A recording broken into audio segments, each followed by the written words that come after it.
luego heredó el poder de él al punto que también heredó el nombre de él, es decir, somos pontífice, que es como se le llamaba a Constantino, hacedor de puentes, así se llamaba a los emperadores romanos. Esta es una de las razones por la cual el papado, un cargo que no tiene precedentes en la iglesia primitiva, se convirtió en una parte integral de la iglesia romana. Además, bajo el liderazgo de Constantino, la iglesia comenzó a celebrar concilios para decidir sobre cuestiones de fe y práctica. Estos concilios eran exactamente iguales a cómo se reunía el Senado romano con votos democráticos que decidían qué creencias eran ortodoxas y cuáles no. Así también era el Senado romano, cuando tenía que decidir sobre asuntos religiosos, de política o sociales, se reunían estos senadores y entonces tomaban una decisión. Y esta decisión era infalible, ¿ok? Y no se discutía, no se debatía. Y así fue como nacen los concilios católicos o ecuménicos. El precedente que hay en la Biblia, que Hechos capítulo 15, no tiene nada que ver con los concilios católicos. ¿Por qué? Porque en este caso no se llevó a votación ninguna. ¿Por qué? Porque la iglesia no practicaba una democracia, sino que practicaba una teocracia. Los concilios católicos practican una democracia. ¿Y esto dónde viene? Bueno, por supuesto, del derecho romano y de la estructura de la sociedad romana, un sistema ajeno a las enseñanzas de la Biblia y a la estructura de la iglesia primitiva. Todo católico honesto que estudie sabe que estoy diciendo la mera verdad. Claro, con esto no estoy demeritando por completo al catolicismo, el cual también tuvo importancia en la historia del cristianismo y salvaguardó algunas cosas importantes, inclusive también, ¿verdad?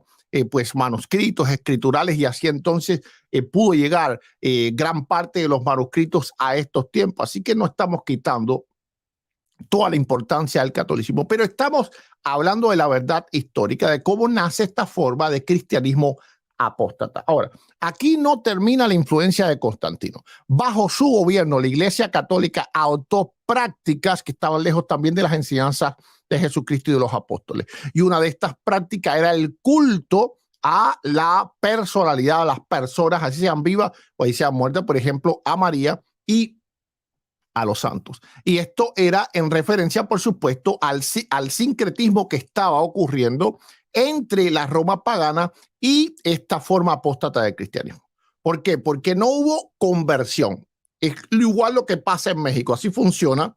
El catolicismo aprendió de Roma, porque Roma iba a los lugares y se sincretizaba.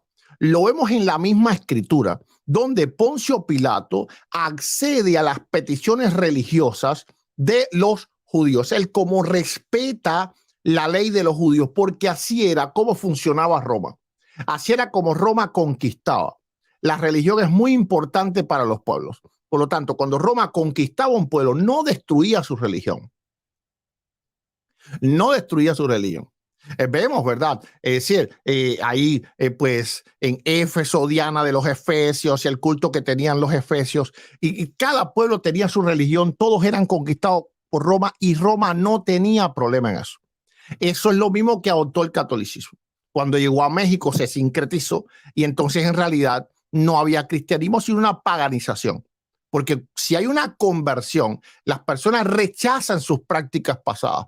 Pero cuando hay un sincretismo, no se rechazan las prácticas pasadas, sino que se sincretizan con la nueva enseñanza.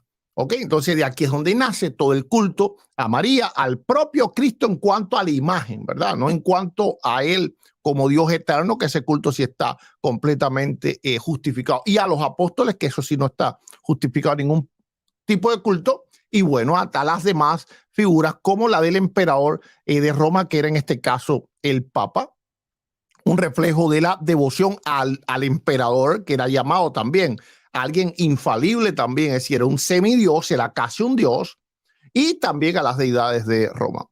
Este culto a las figuras santificadas se convirtió en un rasgo definitorio del catolicismo. Este rasgo no existía como definitorio antes de Constantino, y eso está claramente visto en la historia. Se veneran en la Iglesia Católica las imágenes de María, los santos, los rezos, se le ofrecen velas, flores, todo esto del día de cada santo. Esto también estaba en el Imperio Romano, también existía todo esto, el Día de los Muertos, y todas estas cosas provienen de lo que es el paganismo romano y algunas otras culturas indoeuropeas. Más aún, el papel de María en la Iglesia Católica tiene una similitud clara y sorprendente con el papel de las diosas en la religión romana, como por ejemplo Diana de los Efesios. Por eso es que en la ciudad de Éfeso es donde se elige para proclamar el primer dogma mariano, en este caso María, Madre de Dios. ¿Ok? Porque hace poco se había destruido lo que es el templo de Diana de los Efesios, una de las maravillas del mundo antiguo, pero todavía estaba muy efervescente, a pesar de que había pasado tiempo, no era tan poco tiempo, pero estaba muy efervescente el culto, allá al punto que las personas iban y adoraban en la ruina, aunque todo estaba destruido, ellos iban y adoraban ahí en la ruina. Entonces el culto a aquella mujer era muy fuerte. Así Éfeso fue la madre del culto mariano. A partir de que en el 431 al 35, pues se capitaliza, se lleva a cabo la aprobación de este dogma, que no tiene ningún parangón anterior a esto. Se comienzan a hacer imágenes, y eso la Enciclopedia Católica lo reconoce, que las imágenes marianas comenzaron a partir de Éfeso primero. También debemos de hablar sobre el papado. El papa, como cabeza de la Iglesia Católica, tiene poder y autoridad inmenso acorde al emperador romano. El emperador romano era el que aprobaba o desaprobaba los concilios. Eso lo puedes estudiar en la historia. Por ejemplo, el primer concilio de Éfeso fue aprobado por el emperador. Primero una sesión que no fue aprobada y él dijo que la repitiesen, pero otro día hablamos del concilio de Éfeso. Pero el segundo concilio de Éfeso, entonces el emperador no lo aprueba. Entonces, los emperadores eran los que decían si un concilio era válido o no era válido. Y esto es lo mismo que hace el Papa. Muchas veces el Papa no está en los sínodos, por ejemplo, el de la Amazonía, pero luego entonces él aprueba y valida. Si el Papa, el obispo de Roma, que es el nuevo emperador, no aprueba o valida el concilio, ese concilio no tiene validez. Eso era lo que hacían los emperadores romanos, Constantino, Teodosio y luego entonces sus sucesores en ambas partes del imperio, porque esto se volvió un rollo mucho más grande después con dos tipos de iglesias, ¿verdad? Uno oriental y otro occidental, pero otro día hablamos de esto. Y no podemos olvidar también la Eucaristía, la famosa Eucaristía católica. No el término Eucaristía, que el término Eucaristía es completamente bíblico, porque es acción de gracia. Nosotros los evangélicos también celebramos la Eucaristía. No tienes por qué llamarle simplemente Santa Cena. Si le llamas Santa Cena, también está bien. O la Cena del Señor, también está bien. Pero si le llamas Eucaristía, también está bien, porque Eucaristía en griego significa simplemente gracias. Y eso es lo que es la Santa Cena, un memorial en agradecimiento.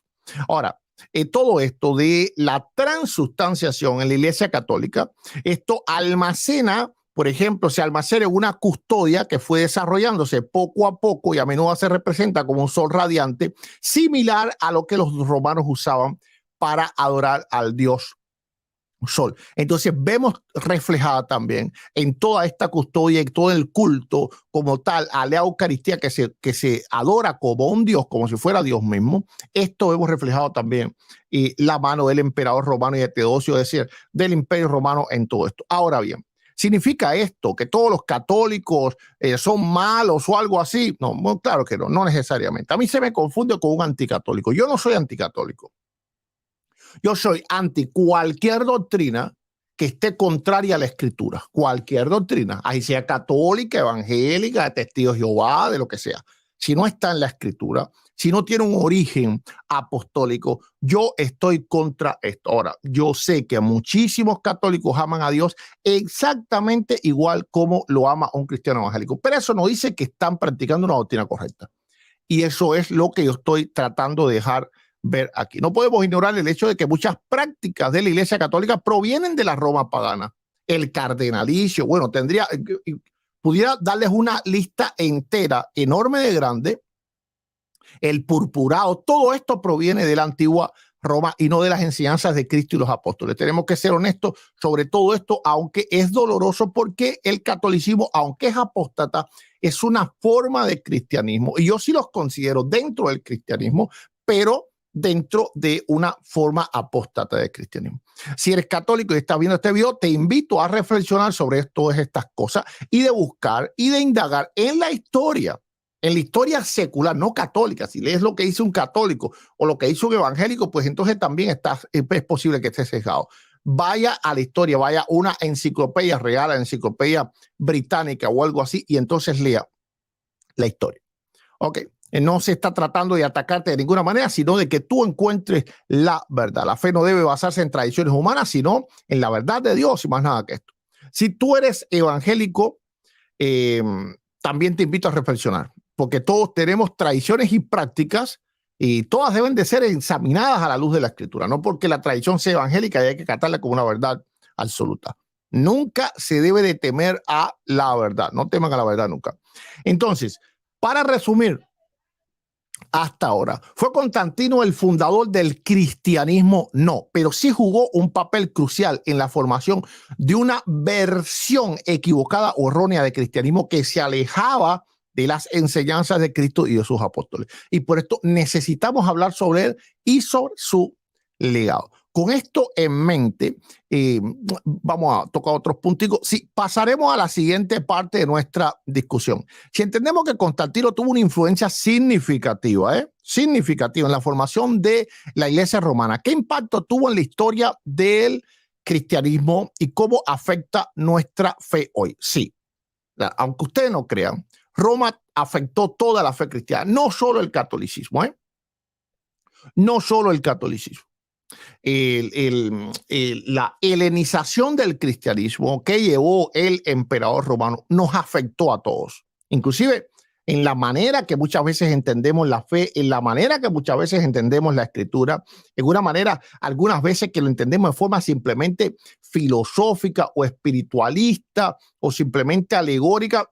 Aunque ustedes no crean, eso también es una herencia que ha llegado a nuestras vidas y al cristianismo evangélico de parte de aquel emperador. Así que hay que depurar nuestras doctrinas y nuestra forma de ver la fe. Cuando Constantino legalizó el cristianismo y luego lo hizo la religión oficial, pero más bien fue Teodosio el más importante en todo este caso. Pero Constantino sí la hizo la religión oficial del Imperio Romano.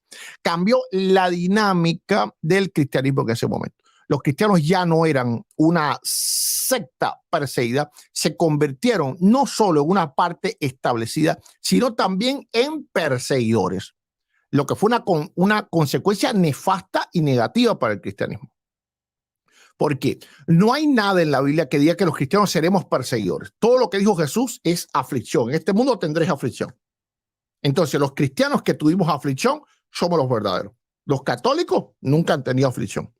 No son los verdaderos. ¿Ok? No hay nada en la Biblia que diga o que hable proféticamente acerca de la iglesia reinando en este mundo impío. Absolutamente nada. Antes de Constantino, ser cristiano requería un compromiso significativo. Después de Constantino era como, era ser un tirano, ser cristiano.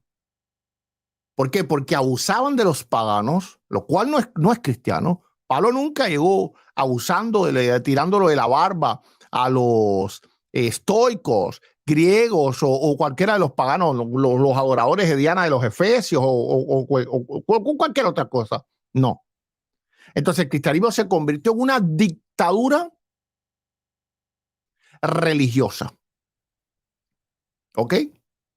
Y esto es lo que se le llamó Iglesia Católica Apostólica Romana. De apostólica no tiene ni siquiera nada. O muy poco, no voy a decir nada. Nada, no. Pero sí, muy poco. Ok, entonces, aquí está la diferencia. Antes significaba arriesgarse a la persecución y posiblemente la muerte. Por lo tanto, cada cristiano era cristiano de veras.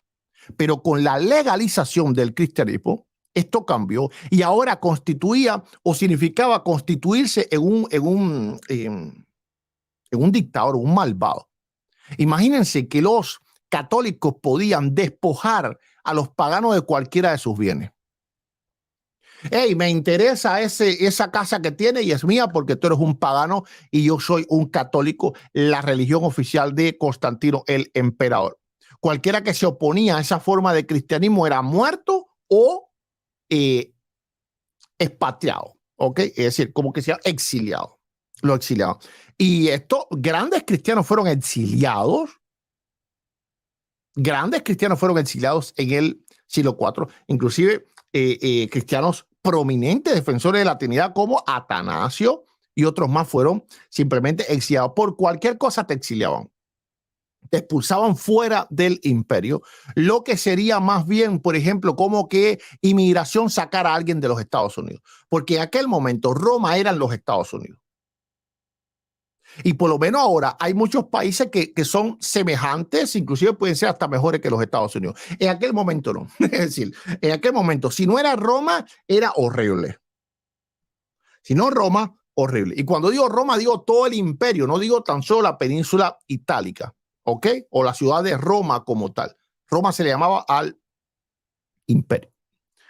Entonces, imagínense cómo cambió el cristianismo. Por ejemplo, muchas de las prácticas paganas que eran comunes en el Imperio Romano comenzaron a incorporarse a la iglesia. Esto incluía la veneración de reliquias, las cuales eran muy tenidas en cuenta en ese tiempo, la creencia de los milagros asociados a ciertos lugares, objetos y la oración a personas, a los llamados santos. Y no nos olvidemos de la jerarquía eclesiástica. En el cristianismo primitivo, la iglesia era una comunidad de creyentes iguales, era una teocracia donde el líder en este caso se creía y se confiaba de que él tenía la mano de Dios sobre él y la sabiduría de Dios para poder gobernar. Por ejemplo, el propio Pablo le dice a los corintios, no hay entre vosotros sabios que juzguen estas cosas. No había nada así como pues un cardenal o algo por el estilo. No, no, no, no. Todo era congregacional. Era congregacional. Y esto se ve claramente en la carta de Clemente a los Corintios, como la congregación de los Corintios tuvo la potestad de sacar al obispo de ahí y lo hizo injustamente. Así que lo que ellos hicieron no estuvo bien. Pero de todas formas se veía el poder de las congregaciones. ¿Ok? Y eso lo vemos después con otros padres de la iglesia que no voy a mencionarlos aquí para no irnos hacia otro tema. Poco a poco el liderazgo de la iglesia pasó a ser una vocación de servicio y una posición de poder y autoridad económica. Y no a través de ofrendas, no, no, no, a través de un estatus social. Un obispo era como un conde, por ejemplo, en el tiempo medieval. Ok, estamos hablando de la antigua Roma, todavía dentro del imperio. Era como luego lo que fue un conde o un marqués, es decir, alguien de la nobleza en el tiempo medieval. O como sería ahora, no sé, un ministro de Hacienda, alguien que es rico solamente por ejercer una profesión. Algo completamente fuera de la fe. Todo esto nos lleva a una conclusión ineludible. La Iglesia Católica, tal y como la conocemos hoy, es producto de la influencia de Constantino y del Imperio Romano. No es una extensión directa del cristianismo primitivo, sino una forma de cristianismo que ha sido moldeada por la política y la cultura romana. Claro, esto no quiere decir que la Iglesia Católica no provino de la Iglesia primitiva, porque los primeros católicos fueron cristianos verdaderos. ¿Ok? Ahora, cuando se sincretizó en Roma el cristianismo y el paganismo, y el emperador romano se constituyó en el líder de toda la iglesia porque era el único que podía convocar a concilios, entonces ya todo se echó a perder. Y eso es otra cosa. No se confunda una cosa con la otra. Ok, como dije antes, no estoy criticando todo el catolicismo, pero porque sí tuvieron parte importante en la historia del cristianismo. Eso es indudable, dudar de eso o negar eso sería una locura como decir que el catolicismo lo fundó Jesucristo. Es decir, cualquier cosa está incorrecto. Bueno, vamos a seguir un poco hablando de la estructura de la iglesia eclesial en la iglesia católica. ¿Te has preguntado alguna vez por qué la estructura del catolicismo se parece tanto al imperio romano? No es coincidencia, es el legado de Constantino. Vamos a ver cuántos están en línea ahí, por favor. Compartan el video. Sé que muchos están en la iglesia todavía. Sé que muchos están en la iglesia todavía, pero es hora de conquistar, de compartir, por favor, y poner una manito hacia arriba. Es indudable que a lo largo de la historia de la Iglesia Católica ha habido periodos de corrupción y exceso, y esto es debido al exceso que tenían los emperadores. Esta sed de poder y esto de ser un dictador lo heredó el catolicismo de la antigua Roma. Y esto hubieron periodos en la historia que claramente se ven así, por ejemplo, como la pornocracia, el propio Alejandro, el Papa Alejandro, sí, el que era Rodrigo Borgia, que es su verdadero nombre, el periodo de Avignon y otros más que claramente desenmascara al catolicismo como una forma horripilante de cristianismo. Los concilios de la Iglesia Católica también tienen un paralelo, como dije, en el antiguo Senado romano. Los obispos que actúan como una especie de senadores se reúnen a tomar decisiones importantes de la Iglesia, votando de manera democrática, similar al funcionamiento del Senado romano y viéndose como una forma infalible, similar al funcionamiento del Senado romano. Hay que entender que si es algo proviene de Dios, no es algo democrático, porque en los concilios hay cabildeo. Pongan atención a esto. Lo democrático no quiere decir que todos se van a orar y luego entonces democráticamente votan y así se pudiera decir, bien, el Espíritu Santo puso en la mayoría la decisión correcta. No es así. Y eso pueden ver en los cónclaves romanos católicos de hoy en día, como los propios papas han hablado del cabildeo que hay. ¿Qué cosa es cabildeo? Oye, ¿qué te parece si votamos por Francisco? Dale arriba, mira, yo te voy a pagar esto y vas a tener tantos favores. Y cuando los mismos papas hablan de una mafia dentro, ¿ok?, del propio cónclave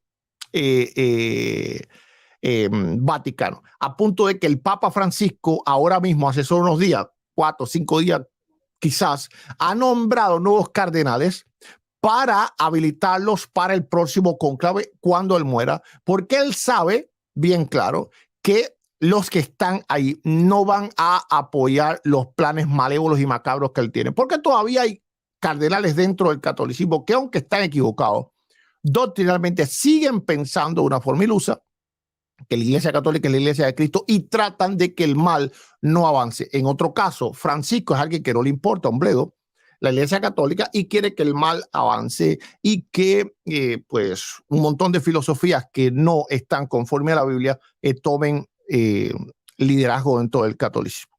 Pero no solo nos quedemos con las estructuras o las similitudes estructurales, veamos también las doctrinas. ¿Has notado que el catolicismo ha adoptado prácticas que asemejan a la idolatría romana? Piensa en la veneración de los santos y de María. Y de María. Al igual que los romanos veneraban dioses y diosas, los católicos veneran a los santos y a María. Y había ese tipo de culto, por ejemplo, de latría, dulia e hiperdulia. Porque en Roma se calificaban diferente los dioses y semidioses. Entonces Júpiter era el merecedor de la latría, lo que era Zeus o Teu en griego. Pero otras diosas también eran muy adoradas, no al igual que Júpiter, pero también eran muy adoradas, como ejemplo Diana, ¿ok? Es decir, Artemisa, bueno, algunas más, ¿verdad? No vamos a meternos en eso ahora. Y habían dioses menores y semidioses que simplemente se le daban un culto de respeto. Y es exactamente la misma estructura de culto que hay dentro del catolicismo. María podría ser, por ejemplo, la Diana, la Artemisa. ¿Ok? Y en este caso, por supuesto, Dios sería Júpiter. ¿Ok? Y entonces los santos serían los semidioses. Por ejemplo, Prometeo, Teseo, etcétera, etcétera, etcétera, etcétera, que recibían como hombre un tipo de culto de veneración, pero no se podía darle la latría que se le daba al Dios mayor. Otro punto importante, por supuesto, es el uso de las imágenes. Y para el romano, sin una imagen no había nada. No había nada. Por eso cuando se destruye el templo de Diana, aquello fue terrible. Las personas se suicidaban y todo. Las personas se suicidaban porque se les acabó la imagen. El templo estaba destruido, hecho pedazos. Lo habían hecho pedazos.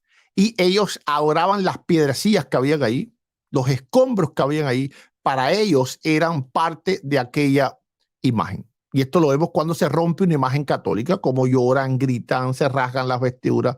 Esto es algo terrible. Y esto que he hablado tan solo son algunos de los rasgos que la Iglesia Católica pues adquirió de Constantino. Tienen que saber algo. La Iglesia Católica se basa en el magisterio y no hubo magisterio nunca antes de Constantino. Antes del concilio de Elvira, que es el primero que convoca el emperador Constantino, que es un concilio anterior a Nicea, pero no fue un concilio ecuménico, fue un concilio del tipo metropolitano, es decir, un concilio menor. Ya, esta es la primera forma de magisterio, donde un grupo de personas se reúnen, toma una decisión y esa decisión tiene que ser obedecida por todos. Anterior a eso, en los concilios que se celebraron dentro del cristianismo, simplemente eran sínodos para resolver trifulcas, problemas, excomulgar un obispo que había adulterado, que había cometido algún tipo o que había apostatado de la fe, y para esto entonces se reunían. Pero nunca, nunca, nunca el cristianismo se reunió e impuso algún tipo de dogma a toda la iglesia. Ni siquiera Hechos capítulo 15. Porque en Hechos capítulo 15 solamente se impone o ¿cómo es que se puede decir? Se facilita una concesión pastoral a los gentiles. Pero no fue un dogma, porque de hecho los cristianos judíos siguieron practicando la ley. Era solamente para los cristianos gentiles. Así que no era un dogma de fe para toda la iglesia, era una concesión pastoral. No hubo un dogma de fe hasta Nicea y no hubo magisterio hasta Elvira. Curiosamente, en Elvira se condenan el culto a los muertos cristianos. Inclusive se condena que se le vayan a llevar velas a los cementerios, pero luego los católicos se burlaron de Elvira e hicieron toda la idolatría porque a Constantino no le convino lo que había propuesto Elvira. Todavía, cuando Elvira, imagínense, era antes todavía que Nicea, así que los cristianos todavía no estaban paralizados por completo. Ya entonces en Nicea ya era un poco más difícil y después, bueno, vino la hecatombe.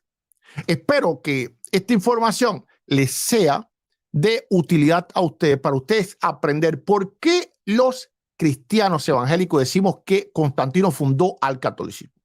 No es porque en Roma no hubiesen cristianos antes de Constantino. No es porque Constantino se inventó la Iglesia Católica, así como déjame inventar la Iglesia Católica. No, no. La Iglesia Católica simplemente fue una deformación del cristianismo existente en Roma y en sus alrededores y los alrededores del imperio. Y por eso es el fundador del catolicismo romano. Algunos católicos dicen, bueno, ¿cómo tú vas a decir que Constantino es el fundador si habían obispos en Roma mucho antes? Claro. Asimismo, como por ejemplo, Joseph Smith fundó los mormones, pero eso no quiere decir que no habían cristianos allí donde él fundó los mormones. Creo que fue en Nueva York, ¿verdad? O New Jersey, no me recuerdo bien, donde es que él comienza a fundar los mormones. A eso se le llama fundación.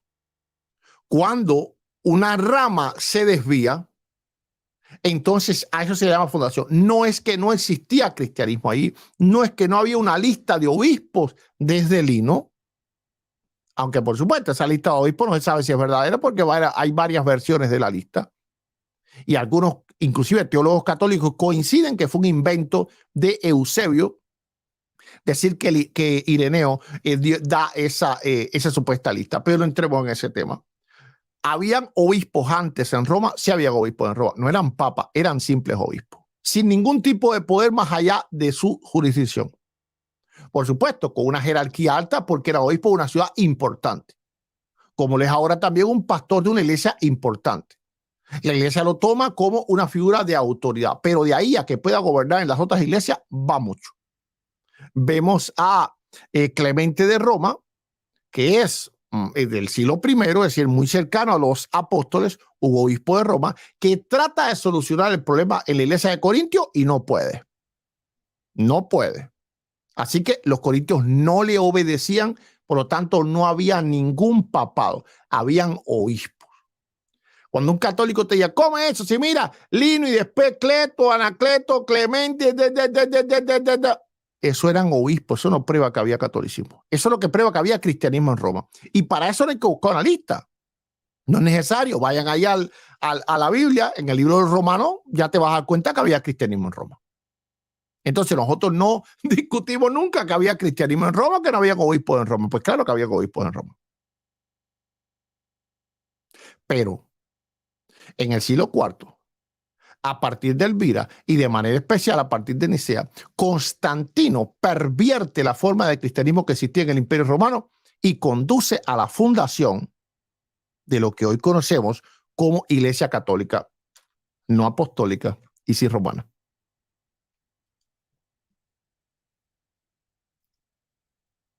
Ok, bueno, espero que les haya gustado el video.